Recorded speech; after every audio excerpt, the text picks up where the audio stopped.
On my daughter's ninth birthday, my husband vanished, emptied our savings, left a single note and a smiley-face pancake on the plate.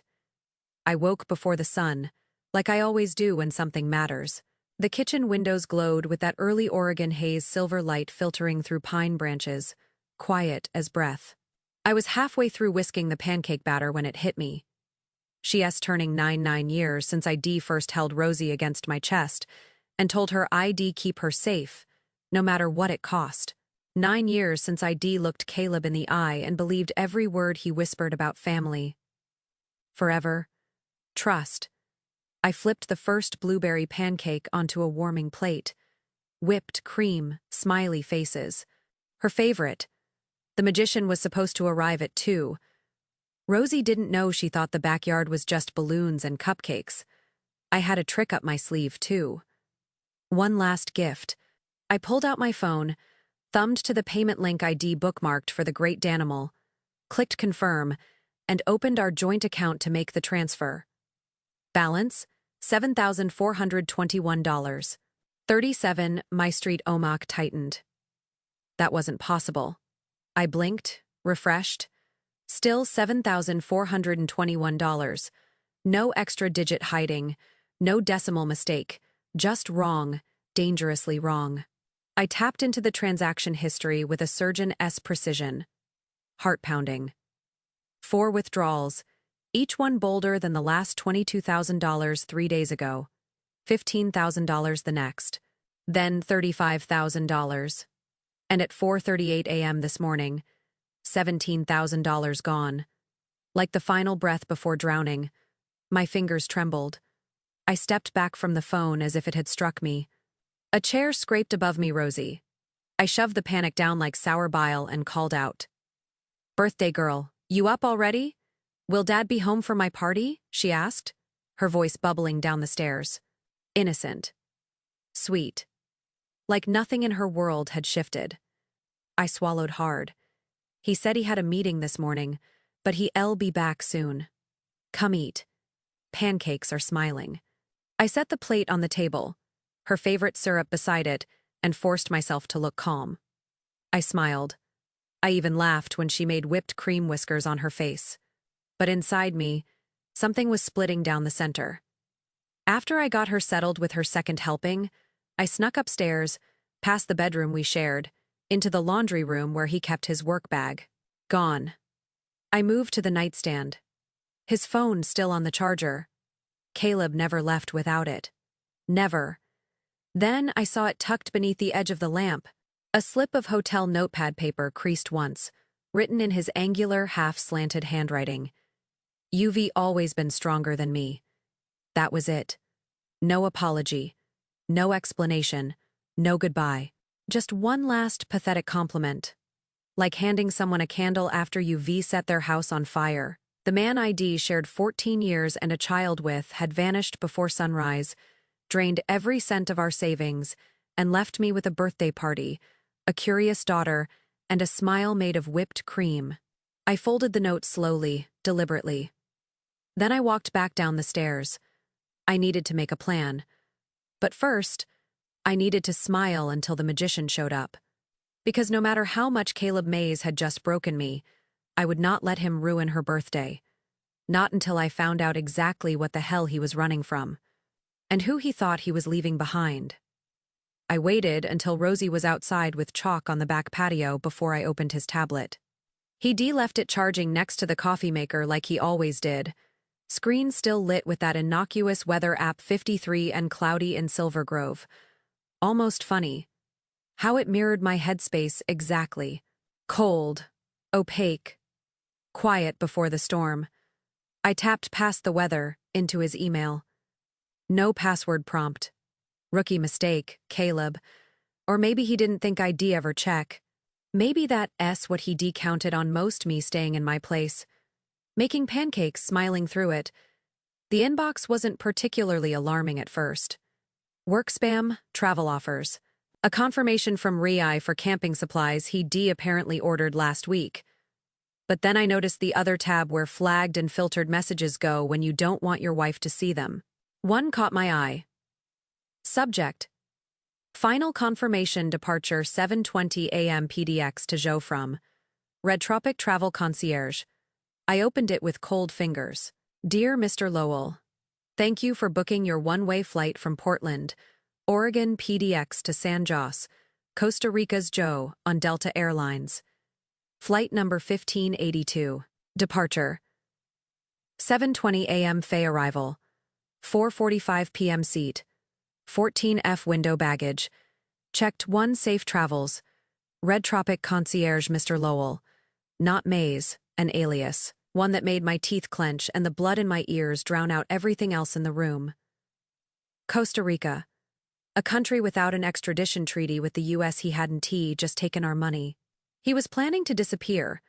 I moved quickly now, searching through the Files tab linked to the email account.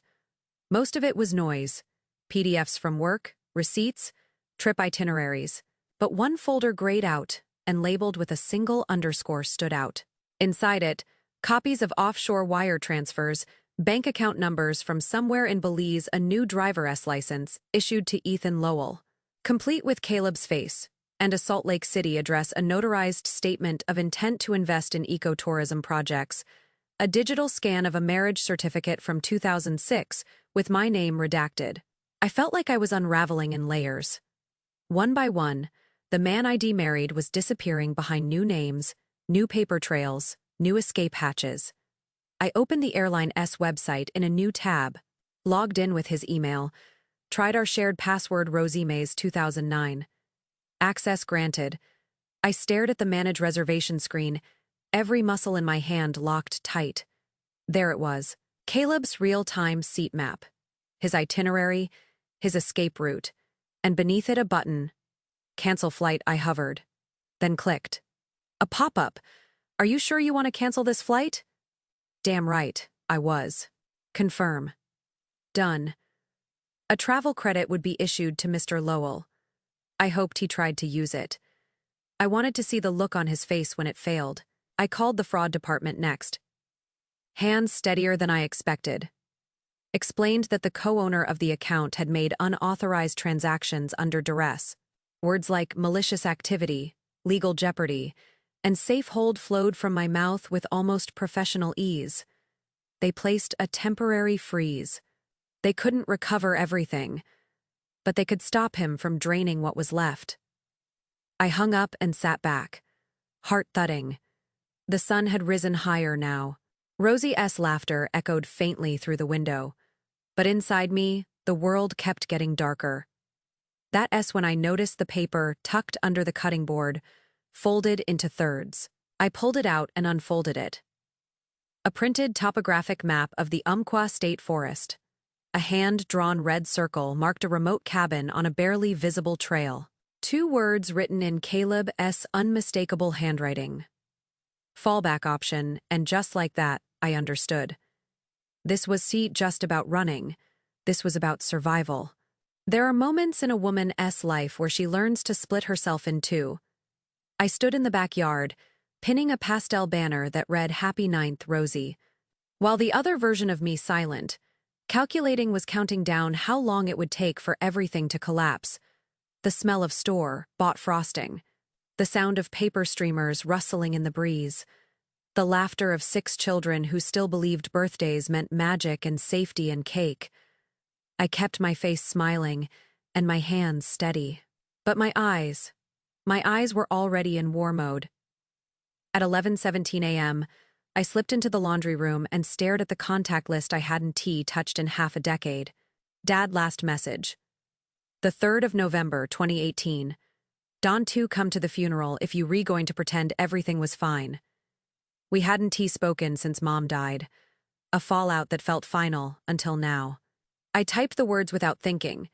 Do you still know how to track someone? No emoji, no greeting, just the question. Either he'd reply or he wouldn't.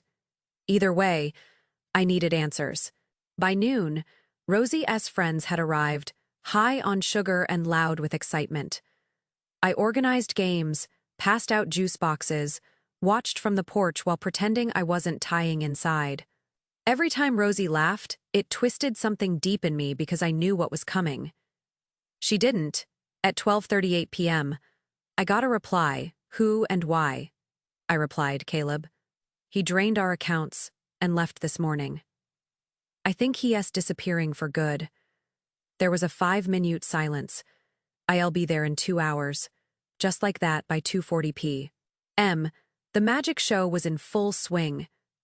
Rosie was giggling behind a blindfold while the great Danimal pulled a plastic dove from her sleeve. I was standing in the kitchen, staring through the blinds, when my father's pickup truck pulled into the driveway. Doug Sanders stepped out like he never left. Same military boots, same weathered Carhartt jacket, same silver crew cut. He didn't wave, didn't smile. Just scanned the perimeter like we were under siege. He didn't come through the front door. He went around back and waited until I met him by the garden shed. You look like hell, he said. I am holding it together with duct tape and sugar, I replied. He nodded. No judgment. Just got to work. Where's his phone? He asked. He left it. But I can access the backup system he installed. Find my device. He followed me to the den. I opened Caleb's home, PC password protected. But he hadn't changed it. It opened to a familiar desktop full of neat folders labeled work, taxes, photos, and one innocuously labeled temp. Doug started tracing the phone signal last ping. 8:42 a.m., parked at a rest stop near a gas station off Route 26, almost 80 miles southeast. The phone hadn't moved since. He left it behind on purpose, to throw me off. To throw anyone off. Doug's jaw tightened. He's making a clean break. Didn't expect you to catch it this early. No, I said. But I know him better than he knows himself. As he dug into signal triangulation and burner patterns, I clicked open the temp folder. It wasn't temporary. Inside were files labeled with strange acronyms and coded naming schemes. 2 jumped out immediately. Arclight Fay Internal Fay Hale. Zip Project Salvo Fay Confessions. Docs My Breath Caught Arclight Analytics. Victor Hale. Those weren't just names. They were headlines. Whispers, a private data firm known for building predictive surveillance software, suspected of political tampering and digital espionage. But no one had ever proven it. Until now, I opened the first file, encrypted. The second, passcode protected. I stared at the screen, then back at my father. He saw the look on my face and came closer. What is it? I think Caleb's not just running from me, I said quietly. He's running from someone far bigger. Doug nodded, grim and quiet. Then you need to find out who is hunting him and why. The call came as the sun dipped low, dragging long shadows across the lawn. Rosie and her friends chasing bubbles like nothing in the world could go wrong. My phone buzzed in my back pocket. No caller ID. I stepped inside. Heart already tightening. Harper, he said. Not hey. Not it's me. Just my name, flat. Like a confession. I didn't answer. I didn't steal the money. Still, I said nothing. Let him dangle in the silence he made for himself. I moved it for you and Rosie. To protect you. To protect us, I repeated coldly, by disappearing before dawn and leaving a post. It like a coward. He exhaled shaky, but not guilty. No begging. Just hollow. I had to go dark. Hale's people were circling. They already tagged my car last week. There were pings near the house. I couldn't risk staying. My throat dried. Hale, as in Victor Hale. The same Hale tied to that secret bid on the Homeland Security contract. Yes. Arclight Analytics is more than a data company. Harper. They've been feeding predictive surveillance models to federal agencies under the table tracking protesters, journalists, political donors. People vanish, and the system doesn't leave a trace. I found the gap in their reporting code 3 months ago. He paused. I reported it to an internal oversight agent. I thought I was safe until she turned up dead 2 weeks later. I leaned against the fridge. The hum of it was the only thing anchoring me to reality. I've been working with someone at Homeland. She helped me duplicate the datasets and document everything. I was going to go to a federal grand jury next month. But something changed. Hale teams his private contractors they made me. They know you were going to run without us, I whispered. Number, I was going to pull you both in once it was safe. I swear.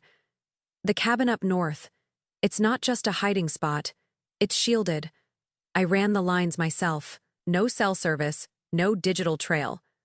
I turned and looked out the window. Rosie was climbing into a hammock, clutching that ridiculous toy llama. My heart cracked again. You expect me to believe all this? I asked. After everything, you have to, he said. If not for me, then for her. Then softer, Harper, they'll use her to get to me. My fingers curled around the phone like a weapon. There as a file labeled Project Salvo. You saw it? Yes, burn everything. The computer, the router. That drive I kept hidden in the garage fuse box. It has raw logs. Pull it, bring it. But don't open it. Not unless you want them to know where you are. I closed my eyes. My voice turned to ice. You should V trusted me. You should V told me the truth. I could risk it. Every message I sent was being watched. Every login. I am already a ghost in the system, Harper.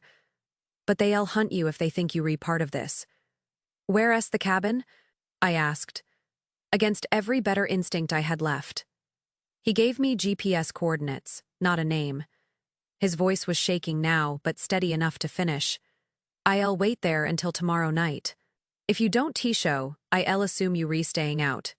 I won't contact you again. Good, I said. Because if I find out you lying, Caleb, about any of this, I'll make sure you wish you vanished clean. The house had never looked so normal from the outside. Doug crouched beside the azalea bush near the back fence, scanning the perimeter like a man casing a battlefield. I was upstairs at the neighbor's. I pressed to their bedroom window, watching the surveillance feeds Caleb had secretly routed to a cloud server months ago. 4 cameras, front porch, driveway, kitchen, and basement stairwell, all quiet. You clear, I whispered into the walkie Caleb had left in the emergency box.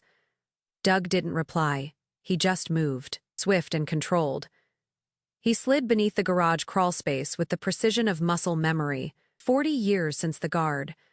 And he still moved like someone who could kill without hesitation if needed. I hated how much comfort that gave me.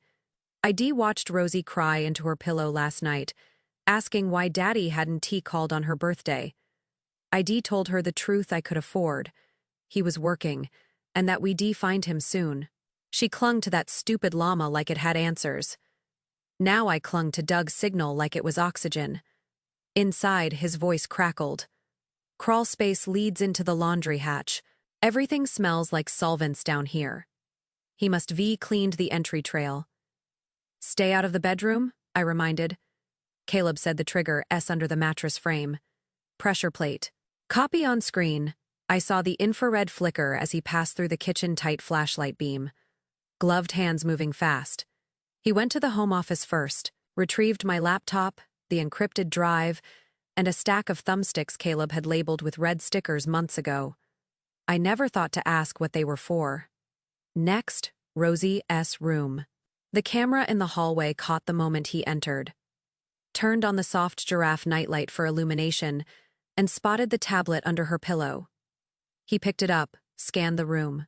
She used to keep Princess Lamabelle on the bookshelf. Then she moved it to the bed, then the floor. But last I saw, she tucked it in beside her laundry basket. She said the llama needed to guard the clothes. Doug grabbed the stuffed animal without hesitation. "You've got eyes on the yard?" he asked. "Yes," I replied, still clear. "You 30 seconds from the exit." Then everything shattered. On camera, the click of the back door unlatching. 2 figures entered tactical gear. No insignias, heads scanning with night, vision goggles, black gloves. One carried a silenced pistol. The other had a comms earpiece. 2 inside, I hissed. Kitchen entry. Back left, they heading toward your position. Understood. Doug's voice went flat, almost calm. Then I saw the tiny silver cylinder he pulled from his vest pocket. One of Caleb's non-lethal deterrents. A sound grenade. He flicked the pin, whispered, "Tell Rosie, I'll teach her how to throw one of these when she turns 10, then flash." Boom. The cameras shorted for 3 seconds. When they flickered back online, Doug was gone. The kitchen camera caught a glimpse of one operative crumpled near the table, clutching his ears. The other staggered out the back door. My phone buzzed a minute later. Out, east fence. Rendezvous in 10. I exhaled for the first time in what felt like an hour. Doug emerged from the woods beside the neighbor's yard, face covered in sweat and cobwebs, a backpack slung over one shoulder. Rosie S. Llama tucked under his arm like a soldier retrieving a wounded comrade. "I got everything," he said, breath sharp. But those guys weren't amateurs. They had recon. They weren't expecting anyone home, but they were checking. "They know someone got in now," I said. "Yeah," he replied, "which means we don't have time to wait for Caleb's next move. We move first." The ranger station didn't look like much at first. It sat sunken in the pine shadows, moss gripping the edges of the roof, shutters tilted like they'd lost the will to fight gravity. No signs, no recent tire tracks, just a gravel crunch beneath our wheels and the looming stillness of the Umpqua forest pressing in on all sides. But the moment I stepped inside, I knew Caleb had been here. Solar panels wired to battery units. Blackout curtains ducked, taped to every window. A wood stove already prepped with kindling. And in the far corner, beneath a tarp his old laptop, a collapsible signal antenna, and a portable sat-link node blinking silently. This wasn't just a hideout, it was a bunker. Doug swept the perimeter, like muscle memory, rifle slung low. Rosie curled up in the corner with her llama, finally asleep in a blanket fort made of emergency wool throws, and me, I stood in the middle of the cabin, staring at the last of the sunlight disappearing through a crack in the roof, and wondering when my life had stopped belonging to me. Then came the hum of wheels over gravel. Doug was at the window in seconds, one vehicle small. ATV, I grabbed the revolver from the emergency drawer Caleb had marked with red tape, and stood behind the door as the sound grew closer. But when the figure dismounted, black helmet, tactical vest badge clipped to her collar, we knew. This wasn't one of Hale's men. She pulled off her helmet, brown hair streaked with silver, steady eyes, unreadable expression. "Kara Bennett," she said, flashing her Homeland Security credentials like a war flag. "I am the one who's been babysitting your husband for the last 3 months." Doug opened the door. "Just wide enough." "How do we know you were not another merc playing Fed?" "Without flinching," she replied. "Your daughter's name is Rosalind Grace Mays, born 9:07 a.m. at Lane County General. With a left-sided birthmark she calls the jellybean. Your husband broke a chair in the waiting room when the doctor said you needed a C-section." My fingers went slack. The gun lowered. She stepped inside. "The bad news is, Hale knows Caleb's on the run. The worst news? Hale suspects he's about to lose everything. That makes him desperate." "And the good news?" I asked. She tapped the SAT link. "The federal grand jury is ready. We re-going live at 0900 tomorrow, sealed session. Encrypted submission. Once Caleb testifies, the warrants drop. Hale. Arclight. Every dirty judge on that payroll, they all burn." I stared at her. "And then what? We get medals?" "You get new names," she said, "new accounts. And a shot at breathing again." Doug crossed his arms. "You trust your system that much?" "I don't trust systems," Bennett said. "I trust leverage. And tomorrow your husband becomes the detonator." She unpacked a black case from her ATV antenna extenders, encrypted routers, 3 burner phones, and a satellite phone that looked like it had survived a war zone. Once the testimony uploads, it is out of Hale's reach. But that makes tonight your most dangerous window. If Hale knows Caleb's alive and close to speaking, he'll throw everything he has at this forest to stop it. She locked eyes with me. "So you need to decide, Harper, are you in this, or are you walking away?" I thought about Rosie, asleep beside a stuffed llama in a stranger's outpost. I thought about the files, the house, the look on Caleb's face when he left that coward's note behind. and I made the same choice I made the morning she was born. I don't run. At 5:58 a.m., the forest was silent. The kind of silence you hear just before something breaks an animal bolt. A gunshot. A scream. I hadn't slept. None of us had.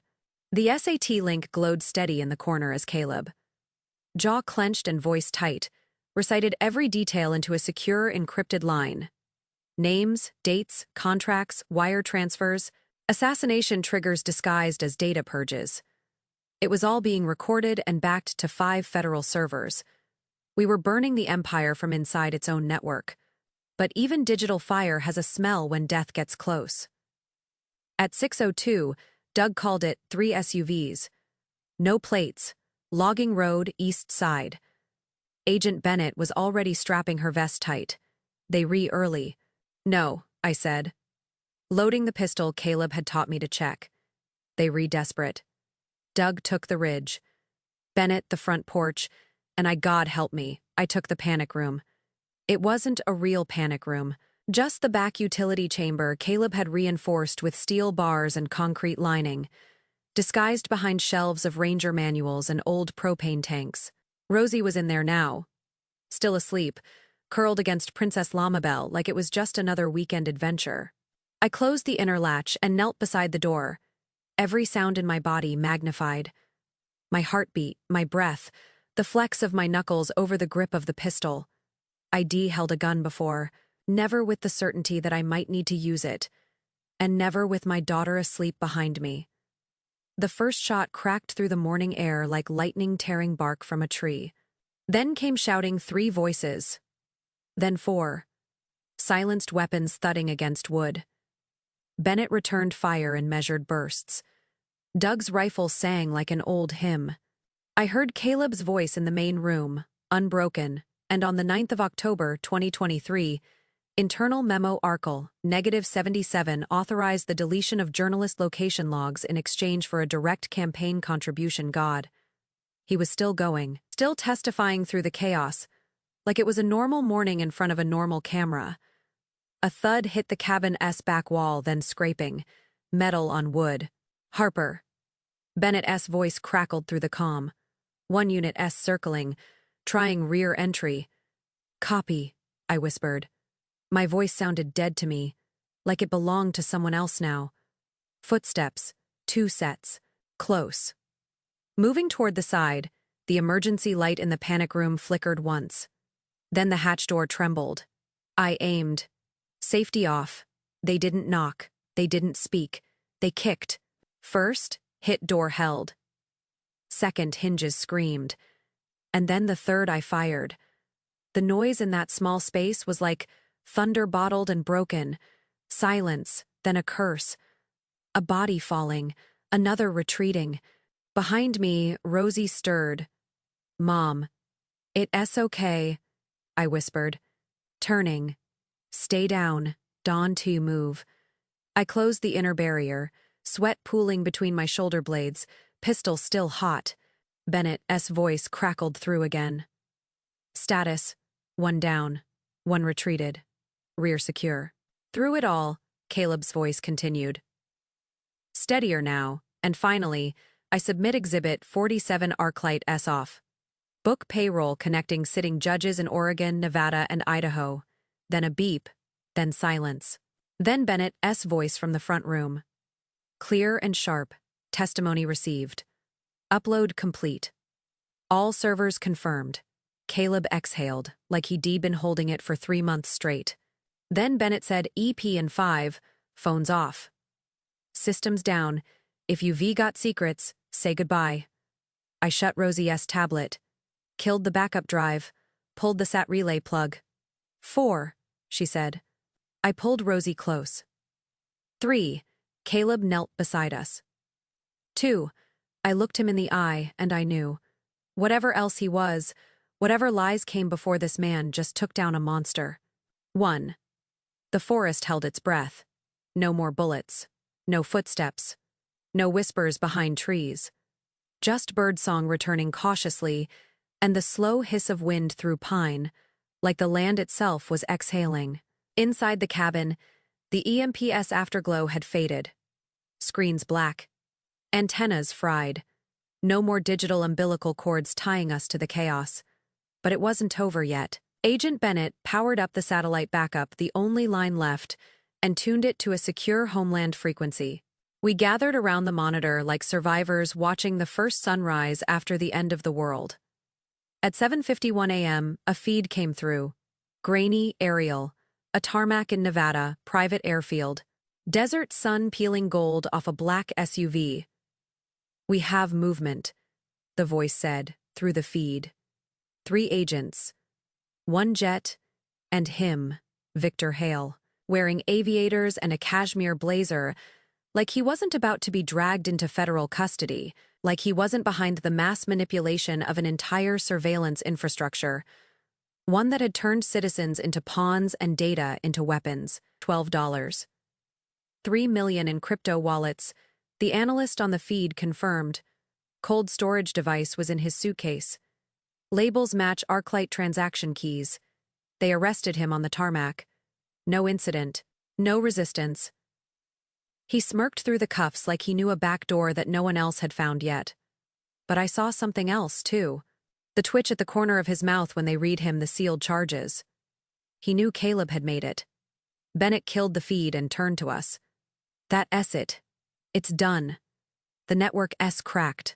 We already in the servers. Dozens of sealed indictments go active within the hour." Doug didn't speak. He just nodded once and sat down like his bones had been waiting decades to do so. Caleb looked at me. Not triumphant. Not proud. Just tired. "They reoffering relocation," Bennett said. "New names. Wipe your footprint, Montana. Maine. You pick. And if we say no," I asked, "then you go public," she said. "Face the media, testify in person." Caleb becomes the face of a national scandal. Rosie grows up with guards outside school and reporters watching her birthday parties. I turned to the window. Beyond the tree line, a blue sky yawned wide and open. It looked peaceful, but I knew better. "I have students," I said quietly. "My classroom, my lab, girls who want to become engineers, and boys who think science is magic. If I leave, I vanish. But if I stay, if I speak, they see what truth costs, and that it's still worth something." "No one would blame you for walking away," Caleb said. "No," I replied. "But that doesn't mean I can." By mid-afternoon, the cabin no longer felt like a refuge. It felt like a shell spent, hollow, scorched by truth. The SAT link had melted into silence. The backup drives had been dismantled and scattered. Rosie napped in the backseat of the truck. One arm curled around a new toy from Agent Bennett's duffel bag. A wolf this time. Fierce. Quiet. Lamabelle had been set aside hours ago. Doug stood at the tree line, arms crossed, scanning the horizon like he always did when he was about to walk into something dangerous and permanent. I watched him for a long time before I joined him. "You sure about this?" I asked. He nodded, not looking at me. "The story out, but it's not complete. The networks bury it, whitewash it, turn Caleb into a rogue analyst or a disgruntled ex-employee. The system protects its roots. And you the shovel? Ivy got contacts, not government ones. People who still report. Because truth matters more than clicks. I'll get the full thing out there, documents, interviews, everything. No edits, no spin." I swallowed hard. "They'll come after you. They'll try." He turned then, gave me a rare smile. "But Ivy got one advantage. They don't tea." "What's that?" "I don't care if I disappear." The air between us was thick with old wars and fresh regrets. I hadn't forgiven him for leaving after Mom died, but I understood him now. That counted for something. "You were a better father to Rosie these last 2 days than Caleb ever expected you to be," I said. Doug didn't respond, but the way he looked at me told me I said the one thing he needed to hear. "Do you think she'll remember, Rosie?" He nodded. "She'll remember what matters," I said. "Not the lies. Just who kept her safe." He looked like he wanted to ask something else, but that was when my burner phone vibrated. Only Bennett and Doug had the number. My stomach tightened before I even opened it. Unknown number 1 message. You didn't stop all of us. I stared at the screen. Didn't show it to Caleb. Didn't say a word. Just turned the phone off, rolled down the window, and let the cold mountain air slap me back to alertness. They called me Ava Sloan now. New ID. New address. New past. The town was called Bear Creek, tucked into the shoulder of the Montana Rockies, like a secret whispered between pines. The air smelled like cedar and coffee grinds, and the people didn't ask too many questions as long as you showed up on time and smiled politely at school drop-off. Then, one morning in late September, a package arrived. No return address, no postage. Just a manila envelope tucked into our private mailbox at the edge of the property. Inside, a flash drive.